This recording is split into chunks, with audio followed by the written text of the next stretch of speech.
Hello, I'm Tricia Edwards, Deputy Director of Smithsonian Affiliations, and I'm so glad to have you all with us today.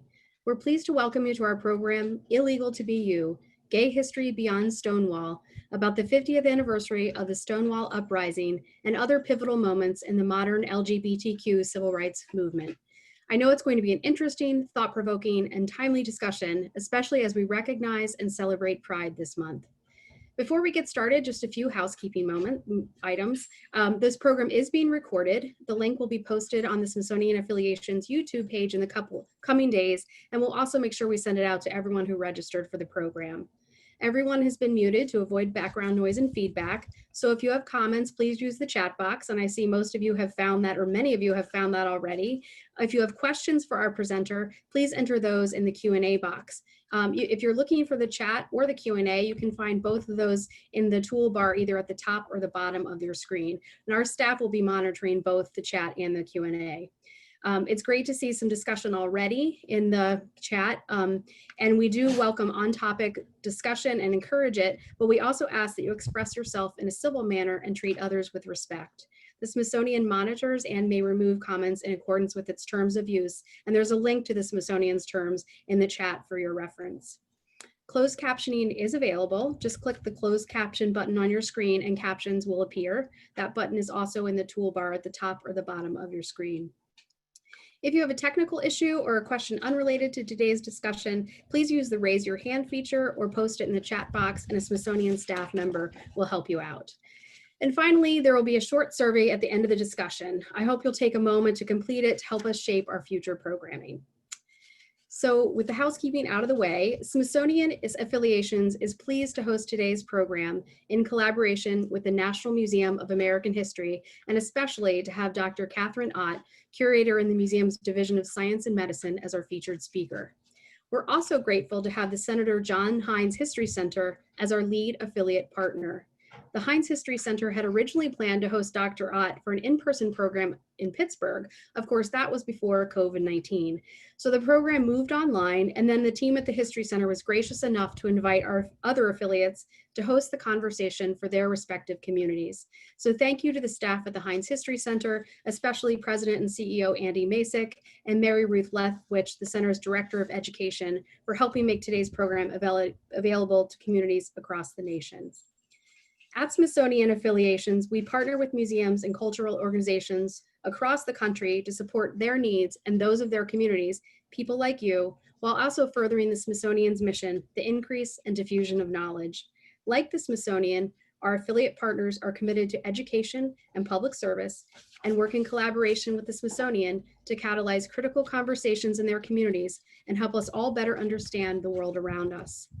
The work seems more important now than ever before, as we, like all of you, grapple with so many big issues, including racial and social injustice and the effects of a global pandemic. Today's program is a great example of the ways in which the Smithsonian and our affiliates work together to bring thought-provoking and relevant content to audiences like you. With the help of 18 affiliate organizations from across the country, we were able to bring the Smithsonian quite literally to your living rooms. We offer special thanks again to the Heinz History Center and are grateful to our other affiliate collaborators whose names you saw at the beginning of the program. With their partnership, we're able to bring this to communities from Rhode Island to California, Florida to Texas, and New York to Colorado. Working with all of these partners, we can collectively serve many more than we could with a single in-person program, and we're able to start a conversation not with one community, but across many. And while this program was prompted by the new normal brought on by the COVID-19 pandemic, we're excited about the opportunities digital programming like this offers the Smithsonian, and more importantly, all of you. Now I'm delighted to turn the program over to John Paul Deli, the former director of the Detre Library and Archives at the Senator John Heinz History Center in Pittsburgh. John Paul has 43 years of public history experience on the federal, state, and local levels, and has served as an archivist in Pennsylvania, New York, Nevada, and Washington State, as well as the District of Columbia. He currently resides in Harrisburg, Pennsylvania, and is a member of the Pennsylvania State Historical Records Advisory Board.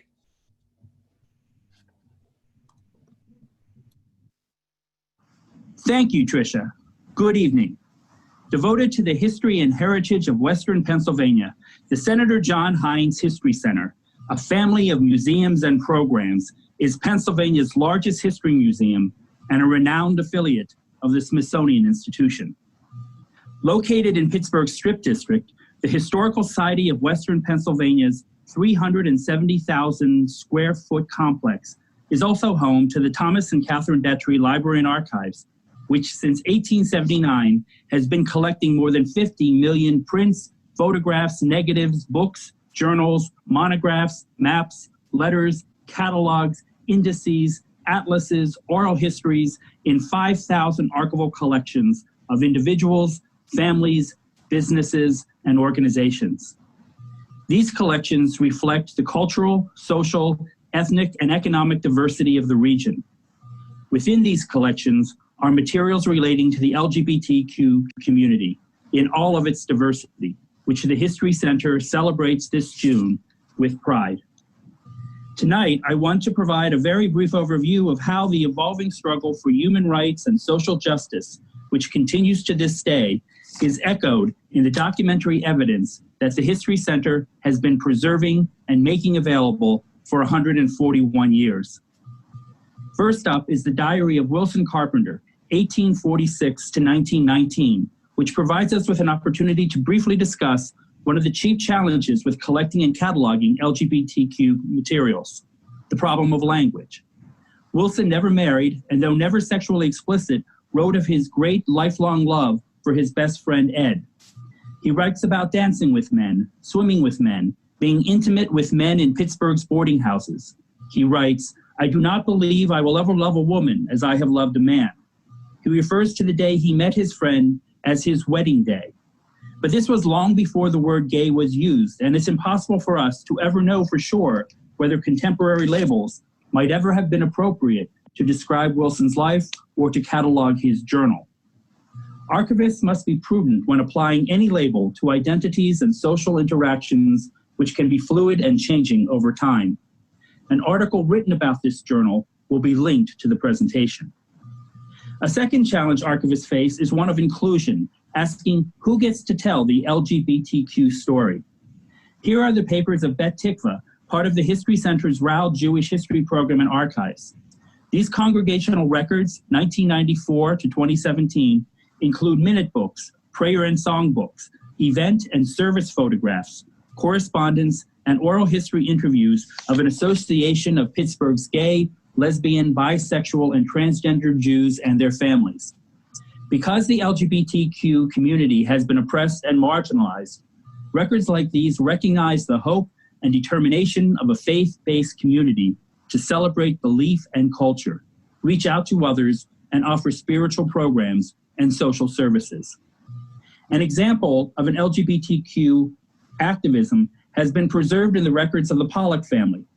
In the early 1990s, Mel and Beverly Pollock lost their two sons to AIDS, and they subsequently became active in the Shepherd Wellness community and founded a support group called Jews with AIDS in the Family, as well as educational and arts programs. Another collection recounts the work of City Councilman Mark Pollock. After a 1988 raid by police on the Traveler Social Club, a gay bar, Councilman Pollock introduced ultimately unsuccessful legislation to protect the community against discrimination in housing, employment, and public accommodation. The History Center has collected the publications of the community, the Pittsburgh Gay Press, Planet Out, and community newsletters that speak to the community's need to make the invisible visible, as do the records of the Pittsburgh AIDS Task Force, 1983 to 2015, that reflect the community's response to disease, sorrow, and political engagement. One of the more recent and still uncatalogued collections is that of longtime bar owner that documents the social events, political rallies, softball leagues, drag shows, boat cruises, picnics, New Year's Eve parties, dinners, and the visit of the AIDS quilt to Pittsburgh. All of the LGBTQ collecting by the extraordinary archive staff at the Detre Library and Archives is done within the context of other regional initiatives, some of which are Carnegie Mellon University, the University of Pittsburgh, the Andy Warhol Museum, and the Pittsburgh Queer History Project. Context is also provided by national initiatives like those of the One Archives Foundation, the New York Public Library, the Cornell Human Sexuality Collection, and the Library of Congress. Links to these programs will be provided. The Society of American Archivists' Diverse Sexuality and Gender section promotes a state-by-state listing of archival repositories in its Lavender Legacies Guide, which, since the mid-1990s, has been aggregating information about national collections and serves as a resource for scholars and the general public. A link to this will also be provided post-event. It is now my privilege to introduce tonight's speaker, Dr. Katherine Ott, who is curator in the Smithsonian's Division of Medicine and Science. She is a proud graduate, as am I, of Temple University in Philadelphia, and her research specialties include history of the body, disability, ethnic and folk medicine, ophthalmology, plastic surgery, visual and material culture, and gender and sexuality. Please join me in providing a warm virtual cyber welcome to Katherine Ott. Thank you, John Paul. And thank you, Heinz History Center, for inviting me and organizing this. And to all the Smithsonian affiliates, thank you. Shout out to the places where everyone is couching from. I was looking at the chat, like San Marcos, Chi-Town, Orlando, Denver, Maine, San Francisco, Omaha, Cincinnati, Doylestown. I speak for all of us at the Smithsonian because I am all powerful at this moment, for this moment anyway, in saying that knowing that you are all out there really energizes us. I'm grateful to be able to telework and keep doing what I do. And I'm really happy that we have this virtual safe community together this evening for a little while. And I hope everyone will make the most of the chat room, just saying. It is June, Pride Month, and we are doing it. Note that I have tried to dress the part for you. Fun fact, in the 1950s and 60s, I could have been arrested in some places for wearing this because my pants zip up the front instead of the side or the back. The buttons on my shirt are right to left. Many places had laws that declared that a biological woman had to have at least 3 pieces of women's clothing or risk arrest. I am at home in the Columbia Heights neighborhood. Jennifer, slide. Yes, the Columbia Heights neighborhood of DC. The White House is about 2 blocks from me. And on your screen is an image of the new street sign for Black Lives Matter Plaza and a picture of all kinds of protesters headed to the Capitol last week. And in relation to that, I want to acknowledge that I am white and typically abled.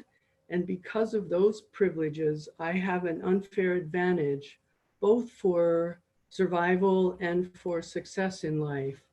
I am also the bearer of queer supremacy. So I anoint you all with the powers invested in me by this great jacket. And I also want to say that anger can be righteous, but it is also a powerful toxin. And it's important that we all stay well and wise so that our anger fuels justice instead of poisoning us. And that's a very hard balance, I know. It's also one of the reasons why museums and history are so important to bring the past forward so we can understand how we got here. Especially important for hard histories and traumatic subjects. Otherwise, it just stays in the past and it rots. June is Pride Month because because it was at the end of June that the uprising at the Stonewall Inn in New York City took place in 1969. And the following year, on its anniversary, what we know of as Pride marches took place, first on Polk Street in San Francisco, and then the following day in New York City, 50 years ago this month. On the screen is a button from that San Francisco march and a flyer announcing the New York City march. Last summer, my museum mounted a showcase to explore a bit of gay history and mark the Stonewall anniversary. We have an amazing collection and get pretty jazzed up about sharing it. This is the showcase. I'll describe it more as I go along. A few of the objects that I'll be showing you are in the exhibition, and many of them are not. We have way more than you'll be seeing tonight. There were 2 or 3 objectives or takeaways we had with this project. First, demonstrate that gay history is awesome, of course. A side note, I am using gay as an umbrella term. I know that it is kind of obsolete and inadequate, and it has been taken up by the mainstream and means kind of like a white male fit in sort of thing. We talked a lot about having gay in the title and decided that we wanted uninitiated people like my Uncle Lester in Palmyra, yes, a real person, to be able to grasp what we were doing right away. Identity is very confusing, complicated, stressful even. The terms and concepts are all invented. There is biology, genitals, and then everything we make up about them. And there's a rich and pretty wild history of sexual biology too, of what people observed when they examined anatomy and how they made sense of it. And oh my God, what we in the Judeo-Christian countries invented. We've been pretty rigid in our thinking that there are men and women and they exist in a binary opposite relationship. And this is cultural custom, not set in stone or based upon unassailable truths of any sort. Binaries of sex are a belief that's taught. And there are many examples of people who don't think in these binary terms. Many indigenous people around the world, the Hijra in India, who blessed babies and marriages, but were forbidden under British rule. And there are many examples from the Western past as well. LGBTQ defines people mostly through their sexuality. Two-spirit, on the other hand, which is a really inadequate English term, defines people through their spirituality and their responsibilities within the community. Similar, the Fa'afafine in Samoa, this bright red, very large shirt was given to Ambassador David Huebner by the Society of Fa'afafine. Those are the letters on the symbol. And he then gave it to us at the museum. In Samoa, if a family has all boys, they will pick one of them and raise him as a girl and do girl work. The kid may or may not be what we think of as gay or transgender or straight. They may get married and live as a husband, or they may live as a wife. There is no English equivalent or explanation really to capture Fa'afafine. This is a sheet music from the early 1900s entitled, "I'm afraid, but I don't want to be an old maid." I won't sing it because I can't sing, but it's from our sheet music collection. We have a bunch of old maid songs. And there's a shadowy man kneeling in prayer in front of a silhouetted woman.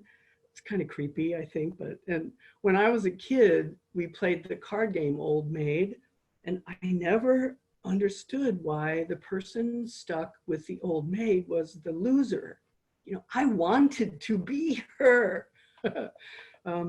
Gender identity and sexual orientation are moving way too fast for me to be able to keep up with. Heck, I can't even keep up with my own identity from day to day. So gay, yeah, and apologies. Back to the showcase. Isabella Bruno, our designer, shout out if you're watching, she was amazing and she really made the showcase pop. And this is also a group of some of the 49 objects that were in the show. 32 of them are buttons. I don't think any of them reference Stonewall. So that brings me to takeaway number 2. Stonewall is but a drop in the bucket. There is much, much more to gay history than Stonewall, even though the only three things that history classes teach related to gay history are Stonewall, HIV, gay marriage. Pathetic. The showcase design has the feel of history bursting out of it, uncontainable. We pulled objects from across all the collections in the museum: sports, politics, health, entertainment. We've been collecting LGBTQ plus materials since the beginning of the institution itself in 1829. I can say this with confidence because gay people, by whatever historical tags we have gone by, have been around since then and way before, including James Smithson himself, by the way. Unfortunately, we can't identify all or even a fraction of the objects in our collections that relate to those gender non-conforming old maids and bachelors and Nellies and their beards of the past. As John Paul explained in the opening segment, desire is not part of the provenance we keep in accession records. And context is everything. Nor are desire and behavior the same thing as identity. I am also mindful of the thousands and thousands of people who lived quietly and left us before we could know that they were one of ours. Back to the possible heresy that Stonewall may be overrated. Stonewall's fame has come in the last 15 years or so and continues to grow. It's kind of like the Kardashians, you know, famous for being famous, even though resistance was brisk long before Stonewall.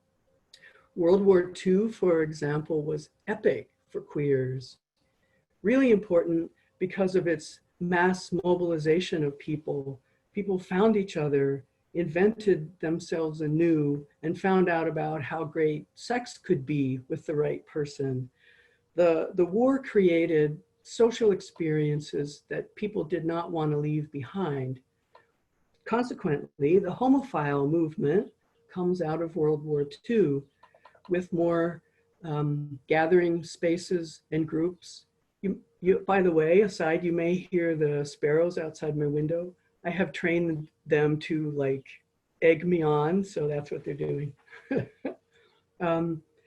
The Mattachine Society and the Daughters of Bilitis sent out newsletters in plain brown wrappers covering legal issues, history, culture, social networking, all kinds of things as part of the homophile movement. This is the fat, overflowing address file that belonged to the late Del Martin and Phyllis Lyon. We lost Phyllis in April at age 95. They were activists in California and advocates, publishers, lovers, partners, educators, and they started the Daughters of Bilitis in 1955 with several other women.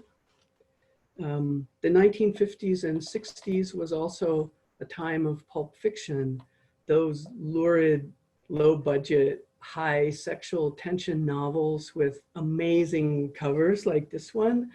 The third sex, to fool the world they married, for Jones so loved women and Mark preferred men, with a couple of women on the cover, very colorful and seductive. In 1965, people picketed the White House, the UN, the State Department. These are posters that people carried at the White House in 1965. Frank Kameny donated them to the museum. That's Frank with curator Harry Rubenstein, and the stenciled letters read, "Homosexual Americans demand their civil rights, first-class citizenship for homosexuals," and you get the idea. Fun fact, again, in 1965, according to the Harris poll, gays were the third most dangerous group in the United States, behind communists and atheists. Personally, I would have guessed zombies or something, but you know, people back then, they had their own ideas. The annual Reminder Day started in Philadelphia at the Liberty Bell on July 4th, 1965, and kept every year until '69 to remind people, hence Reminder Day, that gay people did not have civil rights.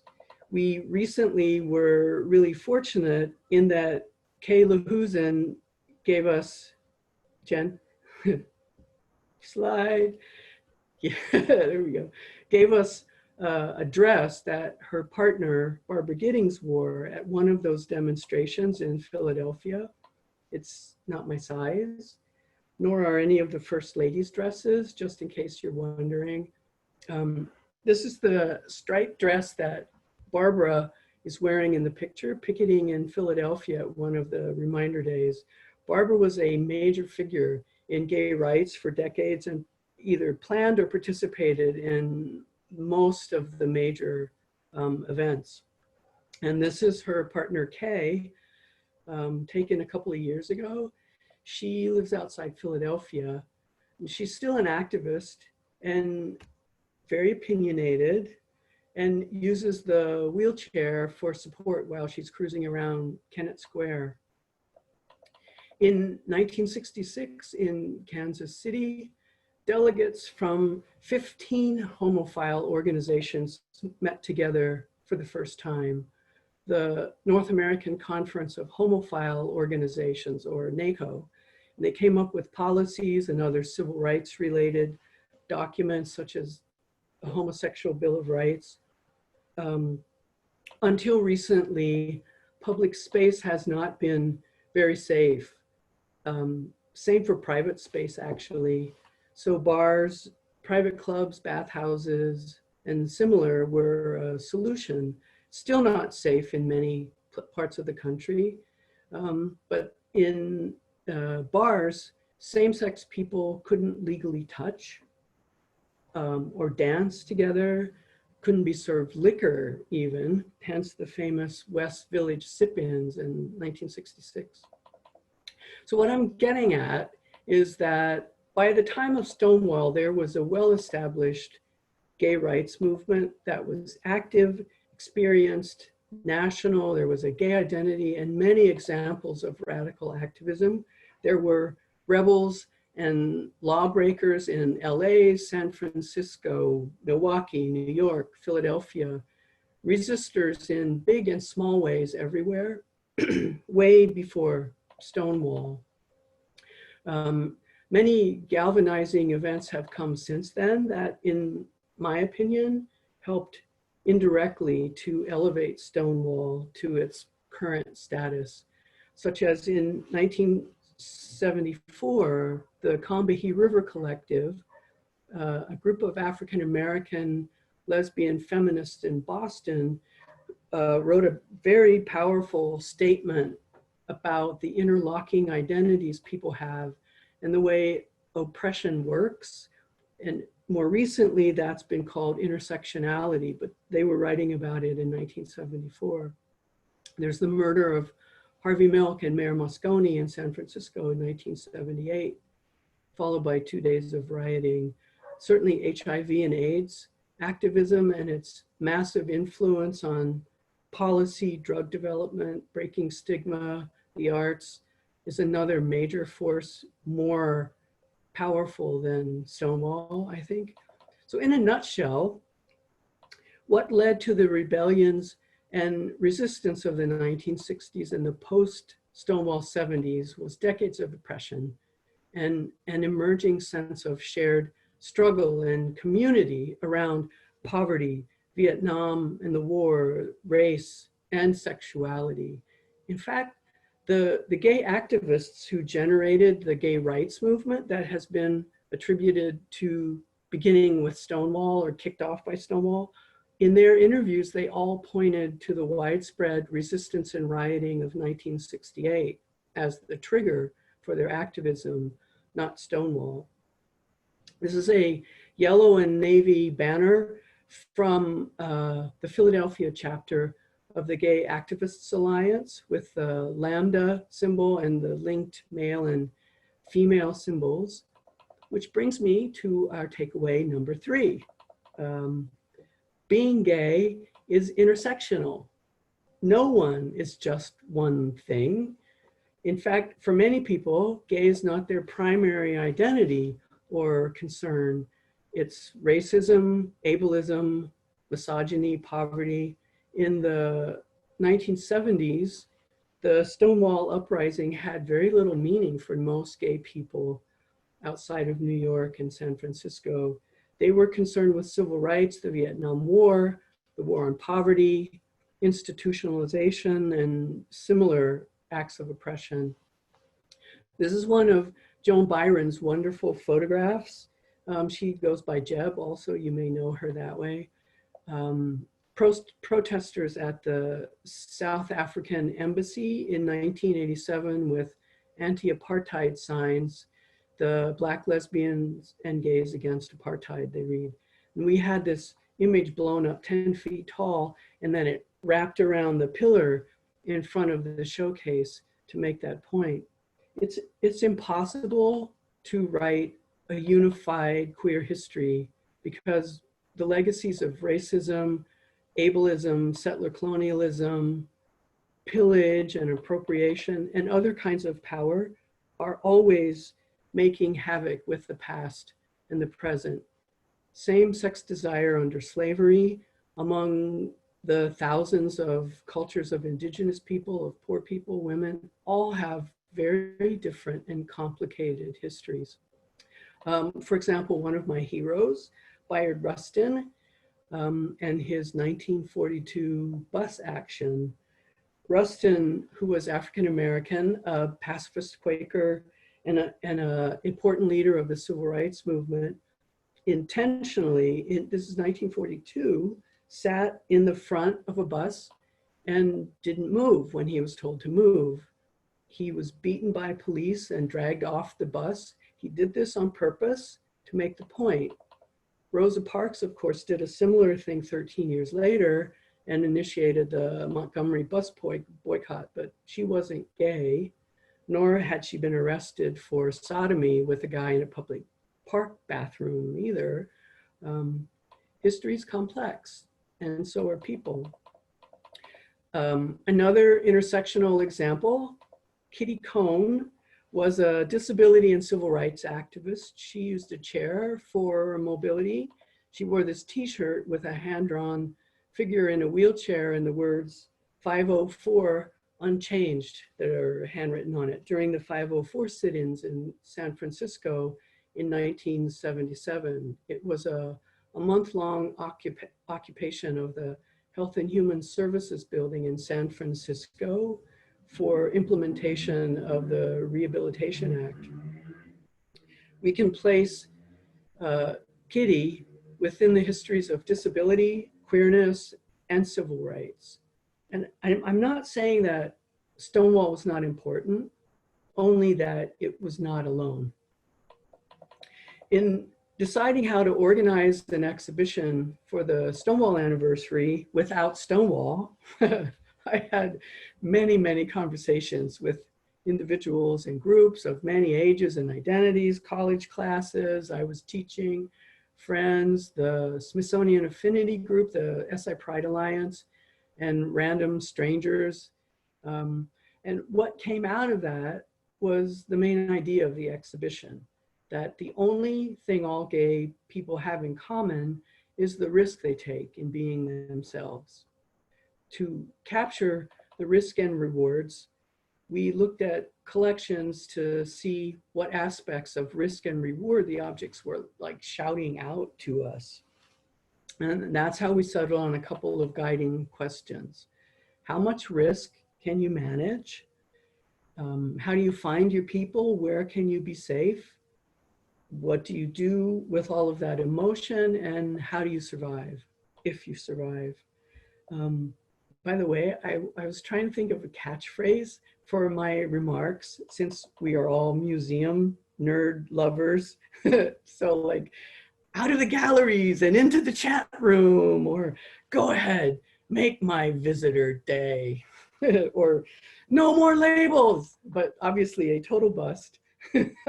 I've been at the museum for just over 20 years, and you'd think by now I could come up with something, but so anyway. When I have been challenged for collecting queer stuff and asked why, my answer varies with my mood and the level of rudeness of the questioner, but basically it has to do with my responsibility as a professional historian and a public servant. You know, it's my job to do this. A couple more highlights from the exhibit. Theme related. How much risk? Are you feeling strong enough to go big, like this metal bondage harness and jock, or this red power necktie that public health activist Carmen Vasquez used to wear before she gave it to us? She called it her seduction necktie. Yay, Carmen. I hope she still has something for that purpose. Or is your risk level just leaving your house, or not killing yourself, or wearing a small coded button that says, I'm one too, if that's what you can handle? All roads, am I right? Side note, 25 years ago, the museum did a tiny showcase for Stonewall 25. It was mostly just buttons and t-shirts. I looked at the visitor comment books in the days when we had those. Every other page said stuff like, this is an abomination. This is disgusting. It makes me sick. Leviticus 18, Corinthians, and things like that. Oh, just every other page. But there were also lots of thank yous. We're so glad you're doing this. And some people wrote over the hate messages, you make me sick. You are disgusting, which I thought was pretty great. But having read that and having had some pushback over the years, I wanted to be prepared to answer any possible visitors' objections. So I thought the harness set gear would for sure set some people off.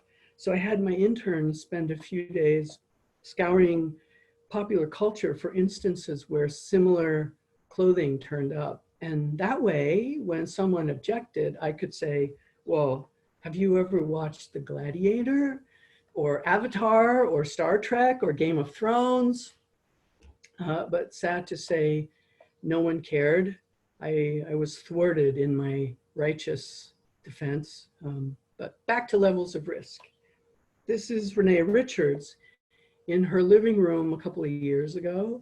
She became famous in the 1970s as a winning tennis player who wanted to continue competing after transitioning from male to female, and she sued the US Open to be able to play. Dr. Richards gave us this tennis racket that she had used before her gender affirmation surgery. I spent a wonderful afternoon with her. She had no dresses left from her tennis days. All her papers went to Yale, and I struggled to think how to capture her life in some material form. And I asked her if there was anything that she carried or wore, like a prop or a talisman, that when she put it on, she knew she was her authentic, true self. And she thought for a little bit and she said, hats. Big hats are a signature thing for her. So she gave us the hat that she is wearing in this picture. Then what do you do with all the emotions? How do you cope and self-care? Billy, who's no longer Billy, I think he's about 50 now, but Billy used this yellow toy school bus when he was a kid in Indiana, riding the school bus and being tormented for being soft. Not actually one of the names that he was called, but you know what I mean. When he got home, he played with the toy bus and he imagined that the bus was like eating the bullies. Very clever, brilliant. Actor, director, activist, author John Waters uses humor and art and sarcasm to cope. Here he is with his famous, recognizable pencil-thin mustache, along with the source of it, a Maybelline mascara pencil. He gave us also, besides the pencil and the sharpener, with actual shavings in it, very exciting, he gave us an empty La Mer lotion jar. That stuff is expensive. And if this were not a virtual talk, I would open it so everyone could get a whiff of John Waters.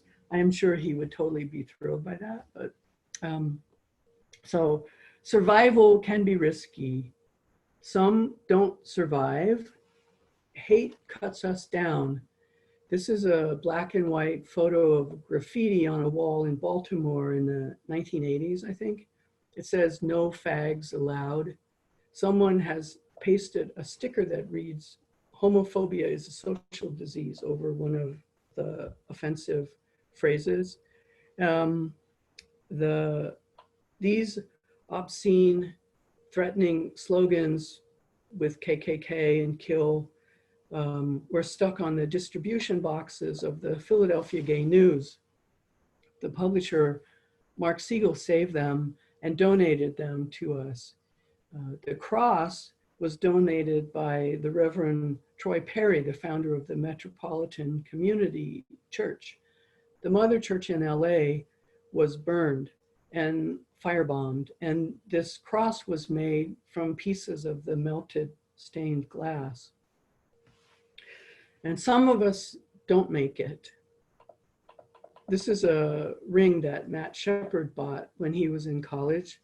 He was going to meet somebody someday and get married, even though at the time it was not legal. Matt was murdered in Laramie, Wyoming in 1998.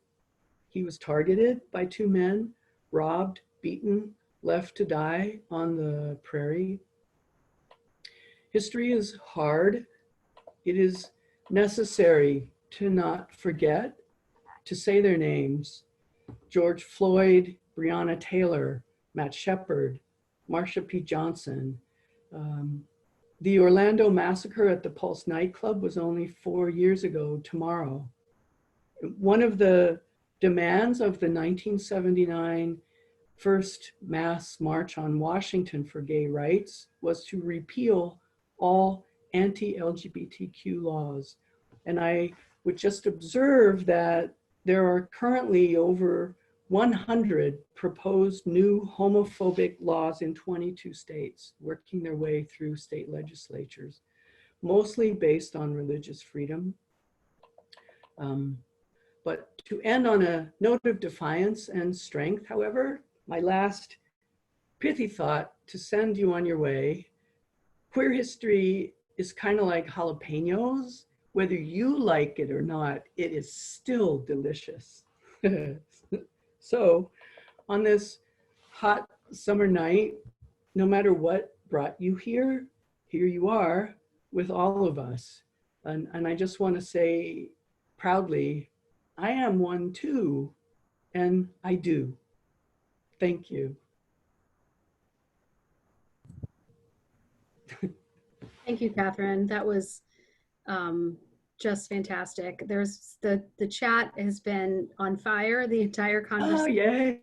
Everything from people love your jacket, which I have to agree with. And just, you know, we're getting just so many thank yous flooding in right now. It's actually like kind of bringing tears to my eyes and giving me the chills a little bit, just because it's obvious that what you've said has really impacted people that are in the audience.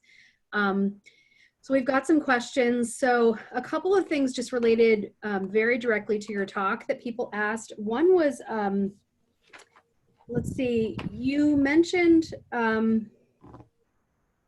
that I had all this stuff on Post-it notes, and now I'm having hard to, I had it all organized, but I found it now. You mentioned in your talk that gay individuals couldn't drink. Could you explain that a little further? Well, they could drink, they couldn't be served liquor at gay bars. So, yeah, there were laws. There were all kinds of crazy, not, well, like off the hook laws about being queer. You couldn't be served. They'd shut the bar down. Wow. And then another question, not directly related to your talk, but I think relates to the subject. Someone had asked, what were the homophile organizations that welcomed Black, Indigenous, and people of color prior to Stonewall? Well, so there were, I will say, first off, hashtag gay so white. It's been true from the beginning. But there were groups in the Mattachine had African-American members. The Daughters of Bilitis also had actually women on the covers of the Ladder who agreed to have their photographs taken, and picketing at the White House as well. It was segregation, and there were members. There were also in Los Angeles, there were a couple of groups that were only African American. I've been trying to get some, I think the one in LA has some of their literature. We don't have any at the museum, but there were groups that came together around identities as well as cross-identity. Great, thank you. And then actually in advance of the program, we received an email from actually one of our affiliate museums, Dan Shockley, who's with the Indiana Historical Society, which is one of our partners tonight. And he actually mentioned in his email that he had the pleasure of meeting you last November when he came to the museum and saw the exhibit, and he was happy and surprised to see LGBTQ, an LGBTQ exhibit so prominently displayed. And he just compliments you on doing the incredible work you're doing and shining a light on histories that are often left in the dark. So his question is really kind of about the process of the exhibit. And did you have to jump through any hoops to get this exhibit up? Was there any pressure to include, you touched on this a little bit, but was there pressure to include or not include certain artifacts? And like, how did that process go internally? Well, the lead up to it was pretty fraught and took 3 years or so of us getting people in the museum used to the idea, because we knew the anniversary was coming and we had to do something. So there was a lot of you know, the politics of talking to people, talking them down from their panic around it. There was far less than there was in 2011 when we did an HIV and AIDS exhibition for the 30th anniversary of the first reports. That one was just, so things have changed really rapidly since then, but by the time we got to the moment of we have to put this together and put a showcase up, things had really dramatically changed and everyone was behind it. Which was a shock to me. But as you know, the laws have changed amazingly just in the last 10, 15 years. So yeah, I do have war stories, but since this is being recorded, some of the individuals involved may hear about it. So I'm gonna not go any further. Fair enough, thank you. I'm a federal employee, put it that way. Right. That's right. Let's see, we have Andy Anderson asked a question. Can you speak briefly about the history of intersex people and medical intervention in enforcing a sex binary? Oh my God, I can't speak briefly, sorry. But that's like, I mean, they used to do things like, well, there were all kinds of cure things, and these were people who had a range of identities across, of all the multiple genders. But like one of the cures was they tried to transplant testicles from a heterosexual person to a homosexual, I'm using the pathologizing term, to cure them. And it's like, and then with like when I was talking with Renee Richards, transitioning was not a word for her back in the day when she was dealing with her identity. She, in fact, said, we were talking and she said, no, we just wanted to woodwork. And I was like, like, pound nails and she said, no, have the surgery transition or change. It was transsexual then. And fade into the woodwork was the term. So they were woodworking. So, and identities have shifted so much. I mean, I could do a whole thing on Magnus Hirschfeld and all of the things coming forward, but yeah. Great. Let's see, there's so many things coming in. It's hard to follow it all, but can you talk a little bit about the various pride flags? There are so many varieties, and I'm wondering the history of them, and coming to mind specifically is this person asking the question has now seen the standard pride flag with the brown and black stripe to unite with Black Lives Matter. Yeah. So there's a great blog, by the way, on the museum, on the American History Museum website that one of my interns wrote a couple years ago about the whole history of the rainbow flag and rainbow as a symbol that goes way back before the pride flag that was used as a code. And then other trying to become more inclusive and diverse, adding more colors. And there were other symbols before that. The lambda, for women, there was the labrys, the Amazon axes, and I don't think the rainbow flag or the opened up flag, I don't even know if there's a word for all of the colors now, but it's not the last symbol by any means, and especially with the younger generation of people who are way more fluid and willing to not be boxed in. Who knows what the next iteration will be, if it's a flag or who knows. Right. Yeah. Ever evolving. There's a couple questions asking for good podcasts that you could recommend, or if people are just diving into this history, are there good things to read or watch? Do you have suggestions on that? Oh my God, there are so many. There are like so many shows that are really great. And of course I'm blanking right now. I think what we could do is put some sources up on the website afterwards.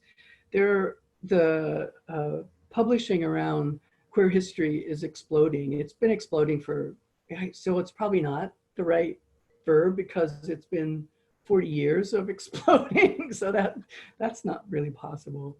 But yeah, I know if I give you a few, then I'll remember, oh no, those weren't really the best ones. So I'm not well, we can work with you to come up with some things that you recommend, and John Paul in his introduction referenced some references as well. So we can send all that out in a follow-up email with the link to the recording when it's ready. So that is a good website with tons of good backstories and narratives. It's a website that a lot of historians have been working on.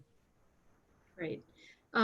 So I just want to share a couple of comments that are coming up in the chat. Brianna says, this was so very interesting and moving, and this presentation was the most engaging virtual experience I've seen yet. So thank you for sharing this history and culture with us. So great job, Katherine. And just lots of thank yous. And then one comment, I'm 34 in military leadership, having hidden my orientation for over a decade before Don't Ask, Don't Tell. I feel like I took opportunities to truly appreciate the sacrifice that allowed that to happen for granted. Yeah, I will say I was in the Air National Guard, believe it or not. I don't usually talk about that, but now it's I know that about you, Katherine. Yeah, and it's like really difficult because of all of the pressures, the peer pressure, and then meeting people, having privacy, and this is true, I think, for any kind of different identity where you just don't fit in and you have no role models, so you don't know how to behave, what's appropriate. You just, yeah, it's very lonely. and can lead to depression and anxiety and all of that. So please take care of yourself. And maybe in the barracks, there's not a lot you can do, but online, there's a whole lot of support and help and people you can meet. Great.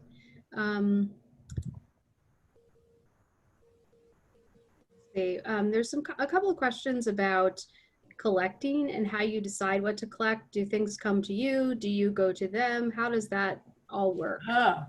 All kinds of ways. I have a personal wish list so that I've worked out and done some background on, so I know when opportunities arise. I also, my style of collecting has really changed over the years from, I have to have it, I'm gonna go get it, to ask the universe, put the request out, and then wait for it to find you. Because that don't take what's not freely given is really important to keep balance and harmony and kindness circulating. And we also think about things that have a real national resonance because of who we are. There are a lot of things that are much better at a local, a state, or a city, or a county historical society, partly because people who really love it or remember those people can go visit it. So we have a mix of things, of ways to do it. We occasionally purchase, but not very often. And then I will cold call someone to I still do try to arm twist, but I don't do it as aggressively as I used to, because if they're not into it, then it's not my place to force it. So yeah. I find this a very intriguing question. Someone asks, as a 56-year-old, I understand the risk. This is the questioner. Do you think the youth of today understand the risk in the same way? No, of course not. They're young and they're enjoying all of the benefits of the generations that came before. So, and I don't expect them to be grateful or to know about it. They're busy figuring out their own identities and finding their partners, and right now they're in the streets. So that's where they should be. And eventually when they're in their midlife, then they'll start thinking about legacy or the past or stuff. But I don't think they get it. I don't think they're even interested. And that's fine. This is a great question. So how has Uncle Lester accepted the lessons that you give, and what has worked best to change his mind if his mind has changed? Yeah. So with my family, because they knew me from the time I was little, and they always knew I was questioning why everything was the way it was, because a lot of it didn't make sense to me. They kind of just took it. There were some conversations, but a lot of the time it just is what it is. I have an Uncle Lester he's pretty old now. I don't think he even recognizes me now when I come to see him. So yeah, and it's a hard one because gay is what most of America knows. They recognize what that means.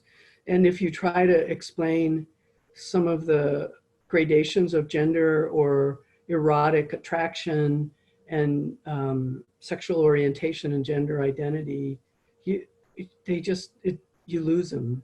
So what I have found the best thing is just perform it. Yeah, great. And we have a couple more minutes before we wrap up. There's actually a lot of great suggestions in the chat for reading and podcasts, which is wonderful. Thank you, my people. Yeah, so that's great. And then a couple of related questions that have come up, which are really all about where do we go next? You know, what's the thing we should be fighting for, and how can we help promote and fight for LGBTQ rights today? Like we have, I think gay marriage was such a seminal moment, and it certainly wasn't the end, but maybe felt like, you know, it was such an achievement. So what happens next? Well, I think remembering our intersectional roots and fighting for, because so many gay people live in poverty, are BIPOC, brown, indigenous people of color, who are behind the 8 ball. So fighting arm in arm with all of our brothers and sisters and other like family entities, I think that's fighting racism and ableism. There are so many queer disabled people who are living in poverty. So I think that is where we should go next, because marriage is a pretty middle class right that we've got now, at least for now, who knows. So we should remember where we started and go back to that, because so many people are hurting. And yeah. Yeah, I think there's a lot of comments in the chat and questions about the next step being really related to trans rights. And there's an interesting comment, not really a question, but I'll read it to you. After years of trying to convince parents of gay kids that there's no way to change orientation and conversion therapy is crazy because we were born this way, now we argue in support of medical procedures to, quote, fix trans people. It is the complete opposite argument. It makes me wonder what would be the argument if somehow doctors would come up with a way to, quote, correct homosexuals. Yeah, see, that's, and that whole medical fix-it model is really messed up in my view, because it's fixing people who are who they are. And if society is really messed up, and if our culture can't get them, why do we try to fix them to match the culture instead of changing the culture? With intersex people still, and not as much as before, but people would have all kinds of surgery to fix them to be one or the other, to make the rest of us comfortable. So it's a very complicated, some people need to smoke the whole pack. They need to transition, to have gender affirmation surgery, and that's great. And we support them. But some people, top surgery or hormones or whatever, or nothing, and just dress that way. There's such a range of how you can be your authentic self. So, and I am not a big supporter of the medical model of fixing, because I don't think we need to be fixed. Well, I think that is a great message to end on, you know, that we don't need to be fixed. So I just think it's something for us all to remember, no matter who we are, where we don't need to be fixed. So thank you, Katherine. There are more questions and more comments, and we could probably talk for hours more. But I just want to say thank you so much to you. This was an incredibly interesting and I think meaningful and important conversation. I want to thank again the Heinz History Center and our 18 affiliate collaborators, and also the affiliation staff for providing all the behind the scenes support tonight. So thank you so much. Again, a little survey is going to pop up. It's just 3 questions. We hope that you'll answer it, and we hope that you'll stay tuned for more great affiliate programming. So thanks, everybody. Be safe, be well. Yes, stay safe, stay healthy.